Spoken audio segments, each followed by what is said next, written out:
Good morning student, मैं पंकज कुमार करम विद्या मंदिर शिक्षण संस्थान की ओर से ऑनलाइन क्लास में आपका फिर से स्वागत करता हूं। आज हम अपनी इस वीडियो में class 12th biology chapter number 3 के नए टॉपिक आवर्त बीजी पादपों में निषेचन क्रिया का अध्ययन करेंगे। आज का जो टॉपिक है वो बोर्ड परीक्षाओं के लिए बहुत महत्वपूर्ण है। बोर्ड परीक्षा में इस टॉपिक से संबंधित क्वेश्चन आपसे पूछे जाते हैं, तो आप जल्दी से अपनी नोटबुक को निकाल लीजिए। हमारी वीडियो के माध्यम से जो टॉपिक एवं डायग्राम आपको बताए जाएं उन्हें आप अच्छे से नोट कर लीजिए। सबसे पहले बात करते हैं निषेचन क्रिया के बारे में। नर युग्मक शुक्राणु एवं मादा युग्मक अंडाणु के आपस में संलयित होने की क्रिया निषेचन कहलाती है। निषेचन क्रिया के पश्चात ही युग्मनज का निर्माण होता है। युग्मनज आगे वृद्धि कर कर भ्रूण में परिवर्तित हो जाते हैं। तो क्या आवर्त बीजी पादपों में भी नर एवं मादा युग्मकों का संलयन होता है? संलयन होने के पश्चात युग्मनज या बीज का निर्माण होता है। तो चलो आज हम अपनी इस वीडियो के माध्यम से इस क्रिया को समझने का प्रयास करते हैं। इस वीडियो को शुरू करने से पहले जो हमारी पिछली वीडियो थी जिसमें हमने परागकणों की संरचना, नर युग्मोद्भिद की संरचना, मादा युग्मोद्भिद की संरचना, भ्रूण कोश की संरचना, बीजांड की संरचना आदि का अध्ययन किया था, उन्हें हम पुनः थोड़ा सा दोहराएंगे। दोहराने से हमारा ये टॉपिक आसानी से क्लियर हो जाएगा। उन्हीं टॉपिकों के माध्यम से आवर्त बीजी पादपों में निषेचन क्रिया भी कंप्लीट हो पाएगी। तो चलो देखते हैं कि आवर्त बीजी पादपों में निषेचन क्रिया क्या होती है। आवर्त बीजी पादपों में निषेचन क्रिया की खोज किस वैज्ञानिक द्वारा और कौन से पादपों में की गई? आवर्त बीजी पादपों में निषेचन की क्रिया कितने चरणों में कंप्लीट होती है, इसका अध्ययन करते हैं।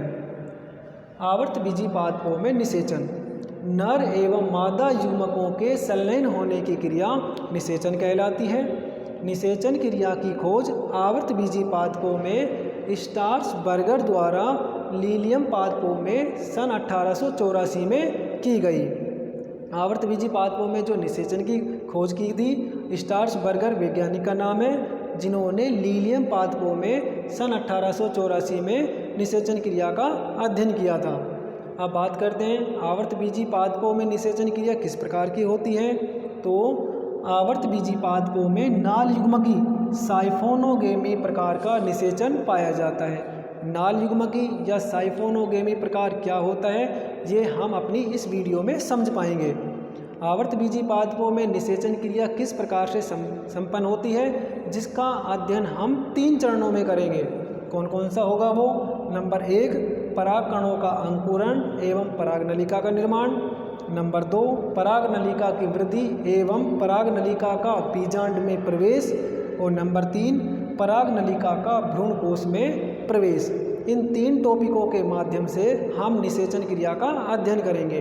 इन 3 टॉपिकों को पढ़ने से पहले इन 3 टॉपिकों से संबंधित ही एक छोटे से डायग्राम की सहायता से क्यों ना पहले ही हम निषेचन क्रिया को समझ लें, क्यों ना ही हम नाल युग्मकी या साइफोनोगेमी प्रकार को समझ लें। तो चलो एक छोटा सा डायग्राम बनाते हैं। सबसे पहले डायग्राम बनाता हूँ मैं परागकण का। ये हमारे परागकण हो गए, ठीक है। परागकण 2 स्तर होते हैं, बाह्य चोल और अंतःचोल। पराग के कण के अंदर 2 संरचनाएं होती हैं, 2 कोशिकाएं होती है। एक तो होती है बड़ी कायिक कोशिका, एक छोटी होती है जनन कोशिका। नाम भी लिख देता हूँ, कायिक कोशिका,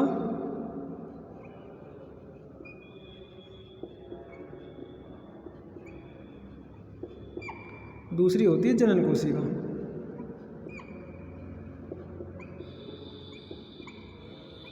ये तो होगी हमारे परागकण की संरचना।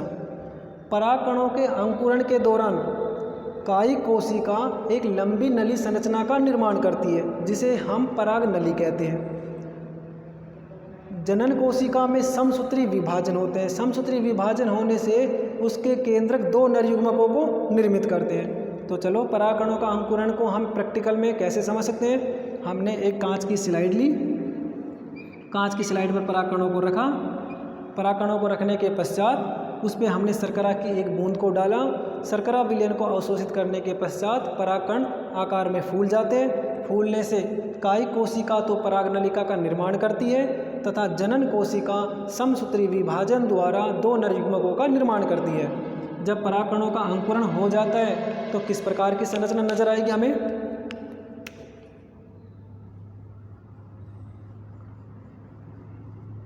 ये हमारे परागकण हो गया।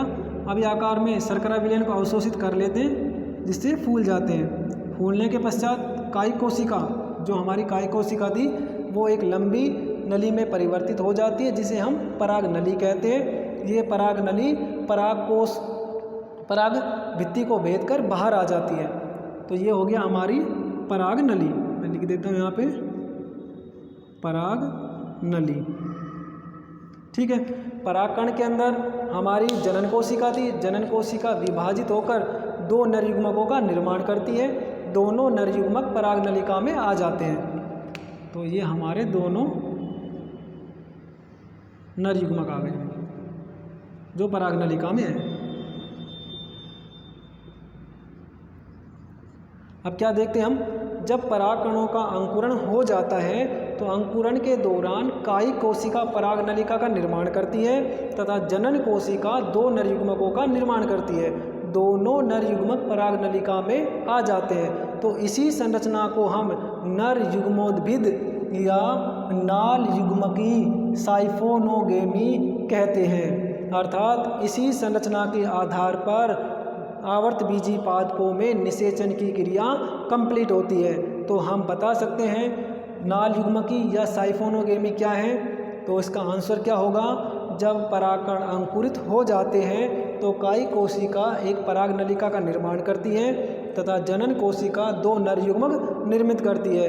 इस संरचना को हम नाल युग्मकी या साइफोनोगेमी कहते हैं। ये तो हो गया। अब बात करते हैं जायंग या स्त्री केसर की।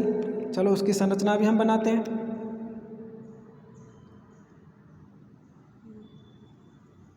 ये हमारे स्त्री केसर की संरचना हो गई। स्त्री केसर में 3 भाग होते हैं। 3 भाग कौन कौन से होते हैं,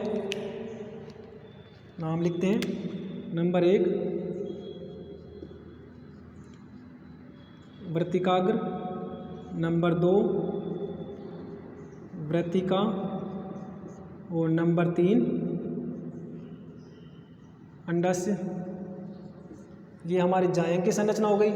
अब हमने पढ़ा था बीजांड की संरचना। बीजांड कहाँ पाए जाते हैं? बीजांड अंडाशय के अंदर गोल सूक्ष्म छोटी संरचनाओं के रूप में लगे होते हैं। तो अंडाशय के अंदर गोल छोटी सूक्ष्म संरचना के रूप में ये हमारे बीजांड उपस्थित हो गए। ये संरचना कौन सी हो गई? बीजांड की। क्लियर है। आवर्त बीजी पादपों में निषेचन की क्रिया निम्न 3 चरणों में कंप्लीट होती है। कौन कौन से? परागकणों का अंकुरण एवं पराग नलिका का निर्माण, नंबर 2 पराग नलिका की वृद्धि एवं पराग नलिका का बीजांड में प्रवेश, और नंबर 3 पराग नलिका का भ्रूणकोश में प्रवेश। इन तीनों टॉपिकों का अध्ययन हम यहाँ पर कर रहे हैं। जैसे ही परागण क्रिया के पश्चात परागकण उड़कर मादा वृत्तिकाग्र से चिपकते हैं। मादा वृत्तिकाग्र से चिपकते हैं। चिपकने के पश्चात वृत्तिकाग्र द्वारा तरल लसलसे पदार्थ को स्रावित किया जाता है जिसमें शर्करा विलयन की मात्रा भी होती है। उस शर्करा विलयन को परागकण अवशोषित कर आकार में फूल जाते हैं एवं अंकुरित होकर पराग नलिका का निर्माण करते हैं। पराग नलिका वृत्तिका से होती हुई अंडाशय की ओर वृद्धि करती है। परागकण आकार में फूल गए और पराग नलिका का निर्माण किया। पराग नलिका बन गई। पराग नलिका में 2 नर युग्मक पाए जाते हैं। ये दोनों नर युग्मक कहाँ से आए थे? पराग कण में उपस्थित जनन कोशिका विभाजित होकर 2 नर युग्मकों का निर्माण करती है। लिख भी देता हूँ 2 नर युग्मक। क्लियर है। तो हमारा पहला टॉपिक है परागकणों का अंकुरण एवं पराग नलिका का निर्माण। इसमें हमने क्या बताया? परागण क्रिया के पश्चात परागकण वृत्तिकाग्र पर चिपक जाते हैं। वृत्तिकाग्र द्वारा तरल लसलसे पदार्थ को स्रावित किया जाता है जिसमें शर्करा विलयन की मात्रा होती है। शर्करा विलयन को अवशोषित कर परागकण अंकुरित हो जाते हैं एवं पराग नलिका का निर्माण करते हैं। ये तो हमारा पहला टॉपिक हो गया। क्लियर है। अब चलो दूसरे टॉपिक पर चलते हैं। पराग नलिका की वृद्धि एवं बीजांड में प्रवेश। जब पराग नलिका पराग नलिका निर्मित हो जाती है तो वो वृत्तिका से होती हुई बीजांड की ओर वृद्धि करती है। ये हमारी पराग नलिका निर्मित हो गई। निर्मित होने के पश्चात वृत्तिका से होती हुई कहाँ आएगी? बीजांड की ओर आएगी। तो ये हमारा दूसरा टॉपिक क्लियर हो गया। पराग नलिका की वृद्धि एवं बीजांड में प्रवेश। पराग नलिका की वृद्धि बीजांड की ओर रसायनुवृत्ति होती है। ये पैक्टिनेज एंजाइम को स्रावित करती है जो वृत्तिका में मार्ग बनाने का कार्य करती है। ठीक है, दो टॉपिक क्लियर हो गए। अब तीसरा है पराग नलिका का भ्रूणकोश में प्रवेश। भ्रूणकोश कहाँ पाया जाता है? हमने बताया भ्रूणकोश बीजांड की महत्वपूर्ण संरचना होती है। इस संरचना में 7 कोशिका और 8 केंद्रक पाए जाते हैं जो कि हमने मादा युग्मोद्भिद भ्रूणकोश की संरचना में पढ़ा था। अब पराग नलिका बीजांड से होती हुई किस में प्रवेश कर जाती है? भ्रूणकोश में प्रवेश कर जाती है। भ्रूणकोश में प्रवेश कर गई तो हमारा तीसरा टॉपिक क्लियर हो गया। अब याद रखनी है भ्रूणकोश में 7 कोशिकाएं और 8 केंद्रक पाए जाते हैं जिनमें 3 कोशिकाएं तो अंडद्वार क्षेत्र की ओर उपस्थित थी, 3 कोशिकाएं निभागी क्षेत्र की ओर उपस्थित थी और एक बीच में बड़ी कोशिका थी जिसमें 2 ध्रुवीय केंद्रक पाए जाते थे। ठीक है, अब जैसे ही पराग नलिका भ्रूणकोश में प्रवेश करती है, पराग नलिका में 2 नर युग्मक होते हैं। पराग नलिका भ्रूणकोश में प्रवेश करने के पश्चात अपने नर युग्मकों को मुक्त कर देती है। मुक्त कर दिया, जिसमें से एक नर युग्मक तो अंड कोशिका से संलयित हो जाता है। नर युग्मक और मादा युग्मक जब आपस में संलयित हो गए तो क्रिया कौन सी कंप्लीट हो गई? निषेचन की। तो हम कह सकते हैं पराग नलिका का भ्रूणकोश में प्रवेश करने के पश्चात नर युग्मक अंड कोशिका से संलयित हो जाता है। यह क्रिया निषेचन, सत्य निषेचन या प्रथम निषेचन कहलाती है।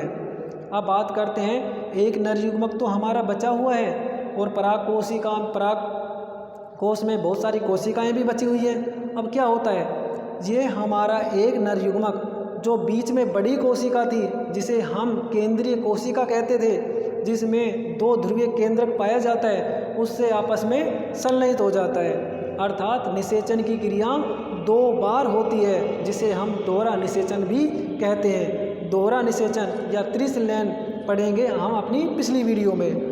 आज हम अपनी इस वीडियो में निषेचन क्रिया के चरणों का अध्ययन कर रहे हैं जिसमें परागकणों का अंकुरण एवं पराग नलिका का निर्माण, पराग नलिका की वृद्धि एवं बीजांड में प्रवेश, पराग नलिका का भ्रूणकोश में प्रवेश का अध्ययन कर रहे हैं।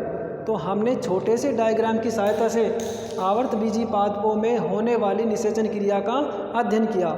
चलो अब हम इसे अच्छे से समझते हैं और प्रत्येक टॉपिक का डायग्राम की सहायता से अध्ययन भी करते हैं। आप जल्दी से इसका स्क्रीनशॉट ले लीजिए या इन्हें नोट कर लीजिए।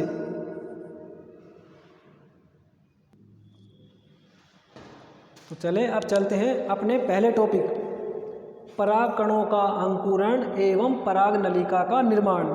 इस टॉपिक में हम क्या क्या लिखेंगे, चलो इनकी विशेषताओं को हम अच्छे से नोट कर लेते हैं।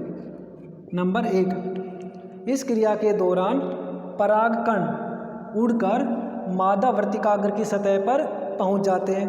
ठीक है, मादा वर्तिकाग्र सतह पर पहुंचने के पश्चात वर्तिकाग्र द्वारा तरल लसलसे पदार्थों को स्रावित किया जाता है। तरल लसलसे पदार्थ में शर्करा की मात्रा अधिक होती है। शर्करा विलयन को अवशोषित करने के पश्चात परागकण आकार में फूल जाते हैं। परागकणों में उपस्थित कायिक कोशिका वृद्धि कर एक लंबी नलिका का निर्माण करती है जिसे हम पराग नली कहते हैं। तो चलो भाई, ये हमारे परागकण हो गए। परागकण में कायिक कोशिका, जनन कोशिका हो गई। ये परागकण उड़कर कहाँ चले गए? मादा वर्तिकाग्र पर चले गए। मादा वर्तिकाग्र पर जाने के पश्चात शर्करा विलयन को अवशोषित कर लेते हैं। अवशोषित करने के पश्चात ये कायिक कोशिका विभाजित होकर अपने आकार में वृद्धि कर एक लंबी नलिका का निर्माण करती है जिसे हम पराग नलिका कहते हैं। इस पराग नलिका में जनन कोशिका अपने नर युग्मकों को मुक्त कर देती है। परागकण वर्तिकाग्र में चिपक गए, अंकुरित हो गए और ये उसने पराग नलिका बना ली। तो मैं लिख देता हूँ पराग नलिका। क्लियर है? तो हमारा पहला टॉपिक क्लियर, परागकणों का अंकुरण एवं परागनलिका का निर्माण। इसे आप किस प्रकार से नोट करोगे? मैंने इसे एक डायग्राम की सहायता से आपको समझाया। तो डायग्राम में हमने क्या समझा? ये हमारे परागकण हैं। परागकण जब परागण क्रिया के पश्चात वर्तिकाग्र की सतह से चिपकते हैं। ये मैंने मादा जननांग की संरचना बनाई जिसमें निम्न भाग मैंने अंकित किए। वर्तिकाग्र, वृत्तिका, अंडाशय। अंडाशय के अंदर गोल सूक्ष्म संरचना लगी होती है जिसे बीजांड कहते हैं। बीजांड में भ्रूण कोश उपस्थित है। ठीक है, डायग्राम हमने बना लिया। अब हमने पहले टॉपिक को किस प्रकार से नोट करेंगे?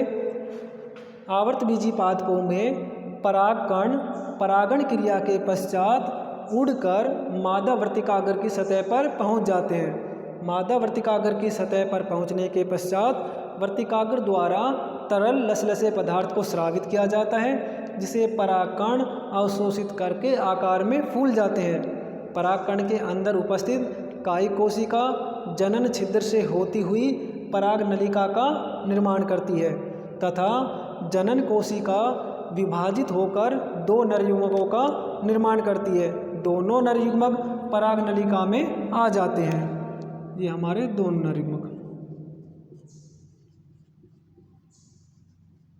परागनलिका में आ जाते हैं। इस प्रकार से परागकणों का अंकुरण हो जाता है। पहला टॉपिक क्लियर। अब बात करते हैं अपने दूसरे टॉपिक, परागकणों का परागनलिका की वृद्धि एवं परागनलिका का बीजांड में प्रवेश। ये तो आपको अच्छे से समझ में आया होगा। आप इसका जल्दी से डायग्राम बना लीजिए।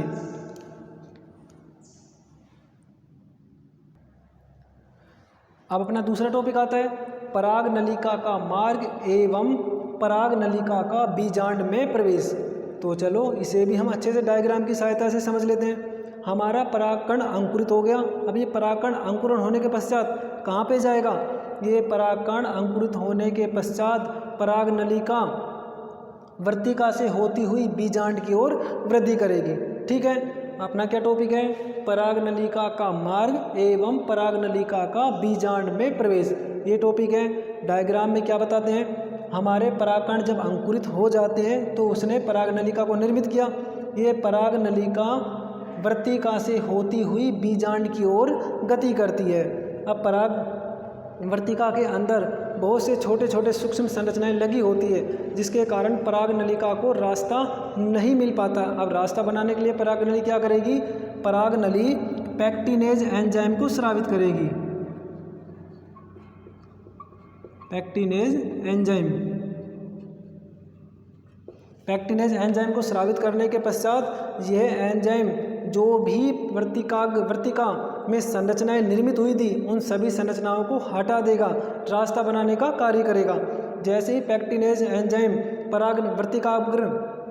वर्तिका में रास्ता बनाता है तो परागनलिका वर्तिका से होती हुई बीजांड की ओर वृद्धि करती है। ठीक है, अब बीजांड की ओर वृद्धि करने के पश्चात परागनलिका बीजांड में किस रूप में प्रवेश करेगी? तो इसके बारे में और अध्ययन करने के लिए इस संरचना को उठाकर मैं बाहर ले आता हूँ। इस संरचना को मैंने 3 रूपों में बनाया, नंबर 1, नंबर 2 और नंबर 3। अपना टॉपिक है परागनलिका का मार्ग एवं परागनलिका का बीजांड में प्रवेश। क्या लिखेंगे? परागकण अंकुरित होने के पश्चात परागनलिका निर्मित करते हैं।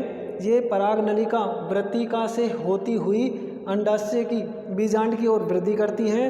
परागनली वर्तिका में मार्ग बनाने के लिए पैक्टिनेज एंजाइम को स्रावित करती है जिससे वर्तिका के अंदर मार्ग का निर्माण हो जाता है जिससे परागनलिका आसानी से अंडाशय की ओर वृद्धि करती हुई नजर आती है।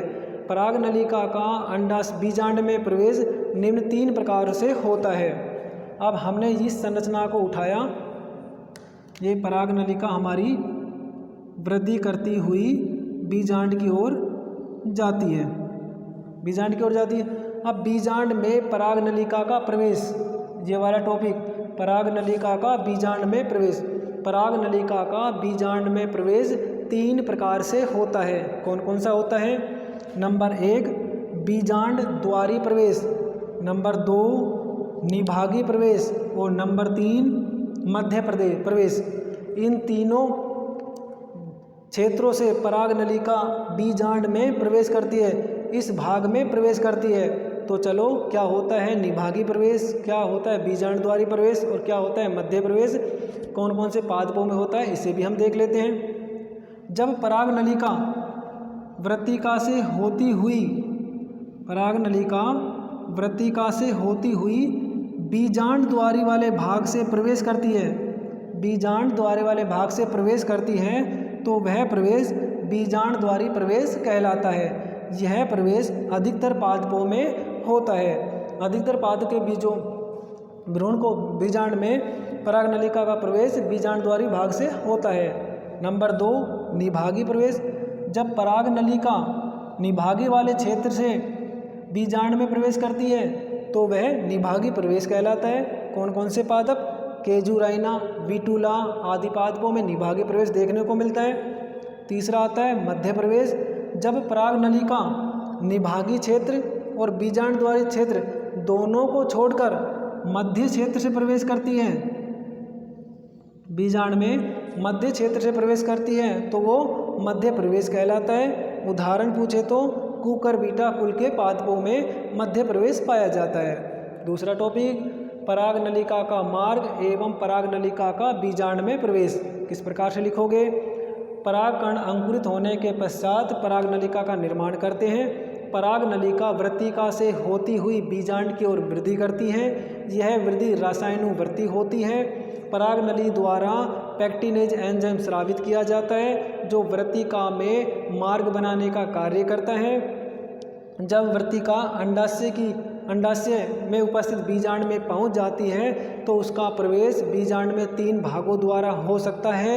नंबर 1 बीजांडद्वारी प्रवेश, नंबर 2 निभागी प्रवेश और नंबर 3 मध्य प्रवेश। जब परागनलिका बीजांड वाले क्षेत्र से प्रवेश करती है तो वो बीजांडद्वारी प्रवेश कहलाता है।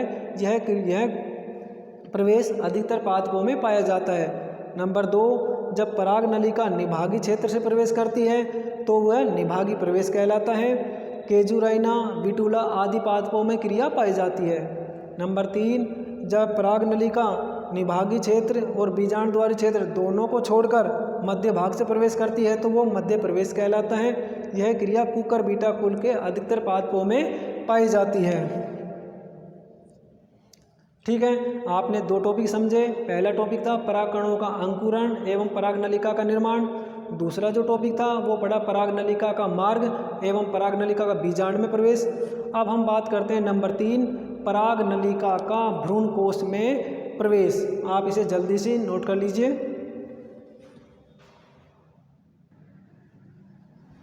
अपना तीसरा टॉपिक परागनलिका का भ्रूणकोश में प्रवेश। अधिकतर पादपों में परागनलिका बीजांड के भ्रूणकोश में प्रवेश बीजांडद्वारी वाले भाग से ही करती है।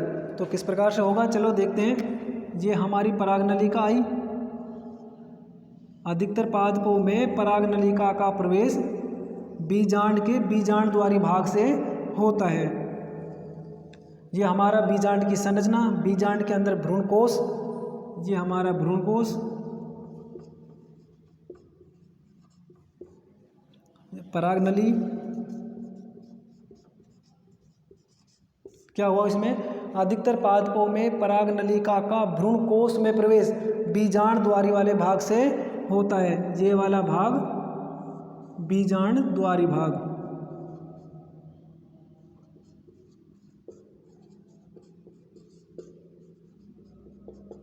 ठीक है, बीजांडद्वारी भाग से होता है। अब इसमें क्या देखते हैं, जैसे ही हमारी परागनलिका भ्रूणकोश में प्रवेश करती है, परागनलिका में उपस्थित दोनों नर युग्मक भ्रूणकोश में चले जाते हैं। ये हमारे दोनों नर युग्मक भ्रूणकोश में चले गए। अब दोनों नर युग्मकों में से एक वाला नर युग्मक अंडकोशिका से संयोजित हो जाता है। जब यह नर युग्मक अंडकोशिका से संयोजित हो जाता है तो आवर्त बीजी पादपों में निषेचन क्रिया की क्रिया कंप्लीट हो जाती है। हम कह सकते हैं कि आवर्त बीजी पादपों में नाल युग्मकी साइफोनोगेमी प्रकार का निषेचन होता है। तो अब हम किस प्रकार से लिख सकते हैं? परागनलिका का भ्रूणकोश में प्रवेश। अधिकतर आवर्त बीजी पादपों में परागनलिका का भ्रूणकोश में प्रवेश बीजांडद्वारी वाले भाग से होता है। जब परागनलिका भ्रूणकोश में प्रवेश कर जाती है तो परागनलिका में उपस्थित दोनों नर युग्मक भ्रूणकोश में मुक्त कर दिए जाते हैं। इनमें से एक नर युग्मक अंडकोशिका से संलेपित हो जाता है। इस प्रकार से आवर्तबीजी पादपों में निषेचन क्रिया कंप्लीट हो जाती है। आज के इस वीडियो में हमने आवर्तबीजी पादपों में होने वाली निषेचन क्रिया का अध्ययन किया। इससे अगली आने वाली वीडियो में हम बहुत ही मोस्ट टॉपिक दोहरा निषेचन त्रिसंलयन क्रिया का अध्ययन करेंगे, जो कि इस टॉपिक से संबंधित है। इसे आप थोड़ा सा समझ भी लीजिए। परागनलिका में कितने नर युग्मक हैं? 2 नर युग्मक। एक नर युग्मक तो अंडकोशिका से संलयित हो गया। अब बचा कौन सा? दूसरा नर युग्मक। भ्रूणकोश में 7 कोशिकाएं और 8 केंद्रक पाए जाते हैं। ये वाला नर युग्मक जो केंद्रीय कोशिका है, जिसमें द्विगुणित केंद्रक उपस्थित है, इससे संयोजित हो जाएगा।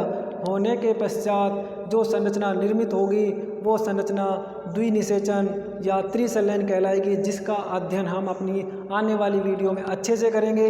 आपको वीडियो बहुत अच्छा लगा होगा। आप वीडियो को लाइक कीजिए, सब्सक्राइब कीजिए और कमेंट भी कीजिए। अगर आपको वीडियो में कुछ चीज़ समझ में नहीं आई हो तो आप कमेंट करके ज़रूर बताइए। लगातार इस चैनल को देखते रहिए। Thank you.